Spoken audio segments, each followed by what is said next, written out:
Today's episode with Cory Sandhagen is brought to you by Total Wireless, the official wireless provider of UFC. They're in your corner with unlimited 5G data that will not slow you down. Daniel Cormier! You can't just break my stuff, bro. I'm not gonna speak into it at all. I'm just gonna hold it like this. I need you. Hey, you're want me already to pretend? You're already acting like a champion. I started acting real bougie when I was a champ. Everybody's like, you used to be so easy to work with. Yeah. What happened? I'm like, yeah, I'm a champion now. So you know, one of my friends told me, he goes, money. He goes, dude, don't let money change you. I was like, it already has. Yeah. And I was like, I always told you it was going to. Has money changed you? Money hasn't, I don't think, but I know that after I win the belt, my head's gonna get a lot bigger. It's gonna get big, right? Yeah, I already. And justifiably so. Like, you deserve. Oh yeah. The opportunity to be big-headed. I already think that I know everything, so it's gonna get really ugly after this, dude. Could you close that door? It's gonna get so ugly. Okay, can we? Okay. All right, perfect. Yeah. That was perfect. Yeah. You just literally gave me the perfect segue. And I know that. So you we're in think the that about we're in the meeting just now, and I'm looking at you, and I'm staring at you. You go, dude, why are you staring at me? That's not what happened. That's exactly what happened. This is what you do. I was not. No, I don't do that. This is staring, but like it should be a different word. No. This is what you do. This is not what I do. How This do is you not what I feel was right doing. now? It's uncomfortable. Yeah, look that way and talk to someone else. No, Yeah. but still, I wasn't doing that. That's horrible. But then listen, I don't. First off, I don't do that, and secondly, He does do that. secondly, I don't know. Do you just do that to me? because like you said, you kind of think you know everything, and it's like, so I'm trying to like in your head go like, what is this little fucker thinking? Like, yeah. All right, I get it now then. Cause you remember when we were sitting down in Florida, you told me some pretty dark shit about what you feel when you're at the fight or what you're thinking inside the fight. Cause you're fucking crazy. So I'm like, how crazy is he right now sitting in this meeting? I think that there was a time period where I had to get a little crazy in my head because I am kind of a nice, like, normal guy. And, like, beating people up is tough and it's ugly. And, like, I think about things like what I'm, like, how it feels to do that and what it looks like and so, like, just going down that path, it did. It made me a little weird during that time. You're like, first off, guys, Cory Sandhagen challenged for the Bantamweight Championship this weekend. Thanks for checking in with me. We haven't done this since Florida. But you know, like back in the day, you and I, like you texted me and like we were talking and you're like, hey man, I could tell like you're like a nice guy. And we started talking, we became friends a little bit. We went through all this darkness. But you're like young guy, right, making his way and about to be a champion and you're very appreciative of everything. And you might have had some money, but you weren't a millionaire. But there was a story that came out that said you were a millionaire now because you're selling pictures of your balls. Mm-hmm. Come on, Cory. You're not. Yeah. You ain't selling pictures of your balls and making $1 million. You little ball showing son of a bitch. Which part don't you believe? I don't believe that. First off, I don't think you're showing your balls, and I don't think that anybody's paying $1 million for it. You're probably. I don't think that they would, but I ran this idea by my wife when that went viral. Why did that go viral? I don't know. I just made a joke, and then people thought it was real. But serious journalists made articles about it. It was unbelievable. Yeah, it was crazy. So this is not true. No, it's not. Of course, I asked Merab this. Dude. I know. See, I was like, Merab, you think he's really showing his balls for $1 million? But this is why I don't joke. This is why I don't talk or joke. You want to know why? You want to know why? Because you say, I can say like. Cory, we could be like, Cory, the worst shit happened in history, and you're like, yeah, man, that sucks really bad. Yeah. And then you're like, Cory, you're like, man, I had the greatest practice. I tell a joke, and your face will still be like this. Yeah. There's no difference. Like you don't laugh. You're not laughing. Like your face stays like that. And that's why I kind of stare at you. I'm like, what's he thinking? But that's why. So it's like it felt real. Oh yeah. Well, your wife would kill you. Yeah, but this is what we were gonna do though. I asked her if I could do it, but behind a paywall of like $100,000. And I was like, if someone once it caught fire. But if imagine no one would pay that much. I'm not that delusional. I know that that's true. But if someone did, $100,000. $100,000 Just for a picture. And it wouldn't be If- like flattering. No, it would you- just be my nuts. If you were to get $100,000, you have to grab your balls from the back and lean over. You'd be like, Easy, "Man, dude. showing that ass for $100,000. Easy, buddy. You showing the whole What thing. type of Corey. picture do you No, want? Sicko. Quit hitting me. Corey, you fight for the UFC Bantamweight Championship this weekend. Yeah. All jokes aside, man, it's been a long road. How good does it feel to finally be here? Yeah, it feels good. I'm really focused for this one. I feel really good about it. Merab's definitely the toughest guy that I've fought, but it's the most confident that I've been. And I feel like this camp in the last couple, or definitely in the last year, I think I've made strides, man. And I'm excited to show that to people. But why? What have you done differently to make those strides? Yeah, I mean, I think a piece of it's just me being mature. A big piece of it, though, is like really handing off the reins to my two coaches, Carrington Banks and Trevor Whitman, and just letting them mold me into the fighter that I am. I think that when you're like a creative guy and you're a fighter or just in general, I think it's really hard to, like, you get too close to your work and you can't really see what you need, and that's what you need other really good people for. And those guys I've kind of handed off the reins, and they've molded me into something really, really good, and I'm really pumped to show it, because I feel like it's also a style that, or just a way of fighting that I feel like is just much different than how I usually do it. And yeah, I'm done talking. That was one of those. You just did it again. You see? Did you catch yourself though? I did, yeah. So you understand what I mean? Yeah, though? I'm not very good at ending. Yeah, you're right. You get it. Like Yeah. it's okay though, right? We're still building into this media career that you and I started together. I watch Carrington and Trevor and those guys, and they seem like proud, but they're listening, because I feel you just said you're a very creative guy. Your style, you got coaches, but obviously you developed that style.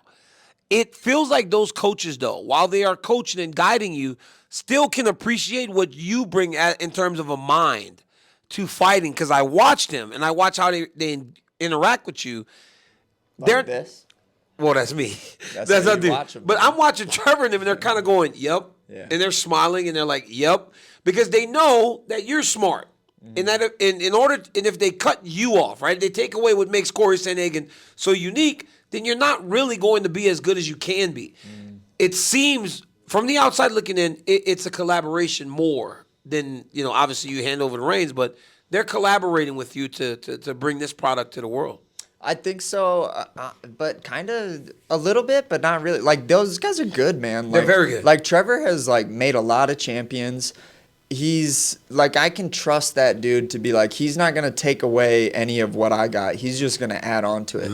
Banks is the same. Banks, like, wrestling. Like, wrestling, most of you guys start when you guys are 5. Yep. If you don't have, like, the already built in just nuance things, like where to put your weight in certain spots, how to do certain things certain ways, it's really, really hard to learn that later. And Banks is one of the hardest workers I've ever met, and we just, like, wrestle 3-4 times a week, just me and him just going at it. And it's like I get to learn all of those things instead of, like, some coaches would just show you a move and be like, go do the move. Yeah. And that's not how wrestling works. No, it's you not. know that. Yeah. So just working with him has just skyrocketed me. Especially when you're trying to add in those little feels. Yeah. Because, right, if you haven't wrestled your whole life, you don't have that feel Yeah.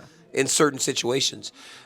Cory, so when I think about Merab Dvalishvili, he's a guy that goes really hard, right?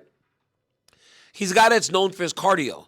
But there's no way to fight 25 minutes and not be fatigued. Merab has mastered being fatigued but not showing it. When you're preparing, are you watching in some of those fights where he looks like he can fight for an hour and go, he's tired there. I can tell he's tired there. Is anybody picking up on that? Yeah, for sure. I mean, my coach Carrington brought that up. He was like, hey, man, like, just to be clear, this whole narrative around Merab being an absolute animal and having the best cardio on planet Earth is not real. Like, that dude gets tired the same way other people get tired, but it's just body language, Yeah. And Merab's a tough dude, and he's super dedicated to the sport, and he's just about it. Like, you can tell when some fighters are like, I don't really know why you're here and why you're not. Merab's here, I think, to be the best in the world and to at least strive for that. Yeah. And those types of guys, they hide their body language. They're tough. They're real good, but he's not invincible. Well, you do that too. You do Yeah. a good job of not seeming fatigued inside the octagon. When you Were you surprised at how easily he got through Sean O'Malley in that last fight? Not really, to be honest. I think that, I mean, O'Malley sat for the first 3 months because he had to get surgery after that fight. You know, he didn't really get to train for that entire 3 months. And Merab's a workhorse. Like, I guarantee you, when he loses on Saturday, on Monday he's going to be in the gym still working out, you know? And so no, I think that Merab will always incrementally get better. And I don't know that I can say the same for when you're hurt, you know? Is your style, because of the movement, going to make it harder for him to track you? Because that's one thing that you present that not many of his opponents have, is that ability to be in, out, left, right, moving, pivoting, turning, rotating, and moving him. Most guys can't do that.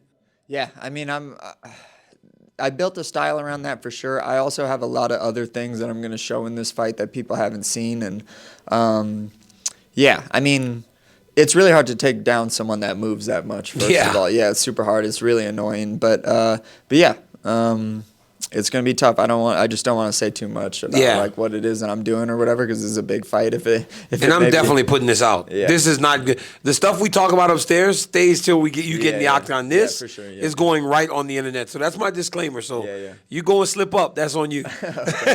Yeah, I won't slip up then. But you have to worry about you. You can't worry about what Merab does.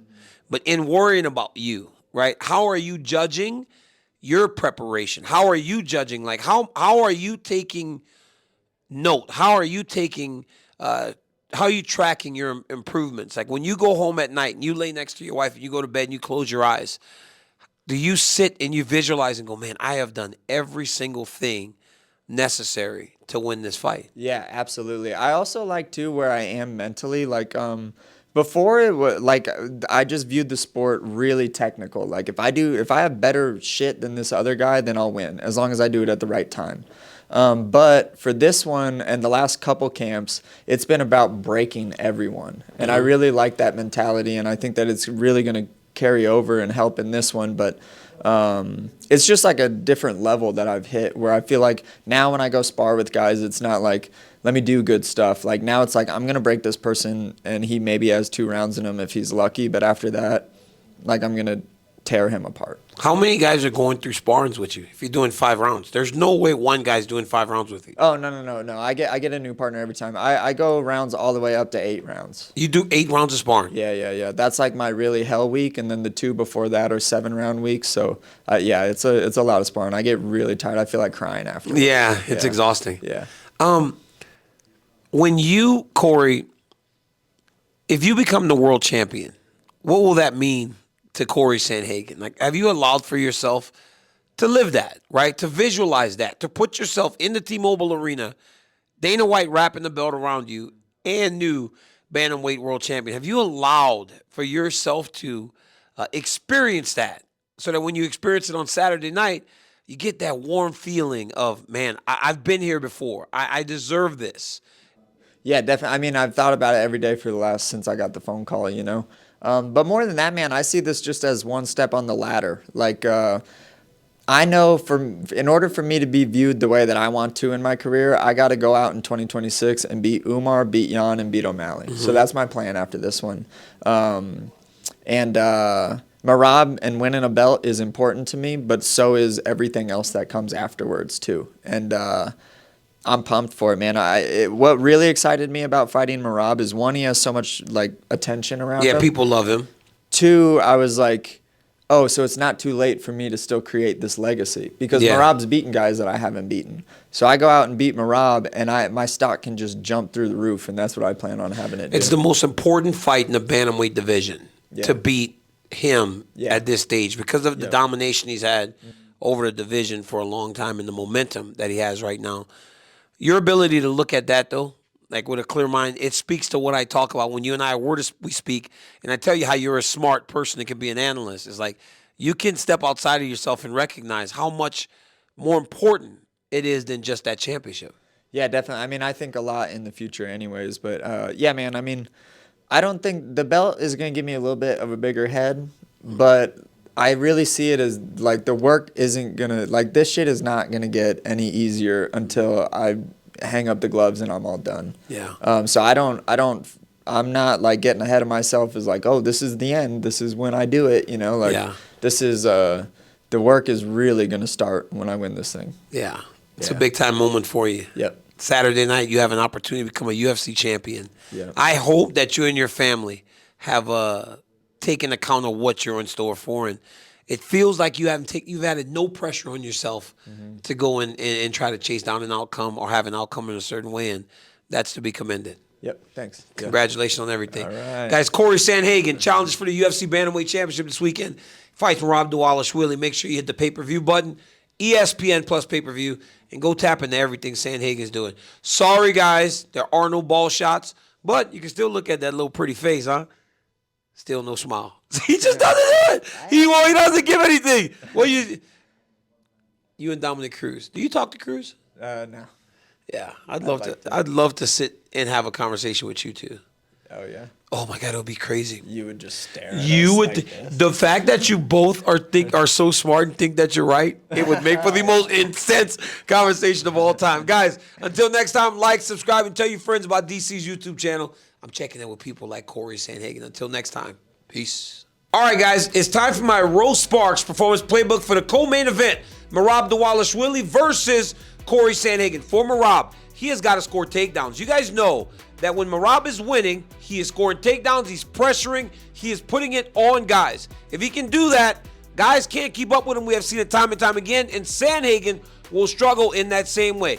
And for Sandhagen, it's about defending takedowns, but to do that, he needs to be constantly in motion. He cannot be a stationary target for Merab. Merab goes forward so much that if you're standing there, you will struggle. Sandhagen has great footwork. He needs to use that to stay upright and use that beautiful striking. Guys, that is my Rose Sparks performance playbook. If you want Rose Sparks, no waiting room, get it virtually. It is about as easy as you can get to boost your performance in the bedroom. So go to ro.co/DCTV to start today. Rose Sparks be winning, baby. And we're going to get a winner this weekend at UFC 320.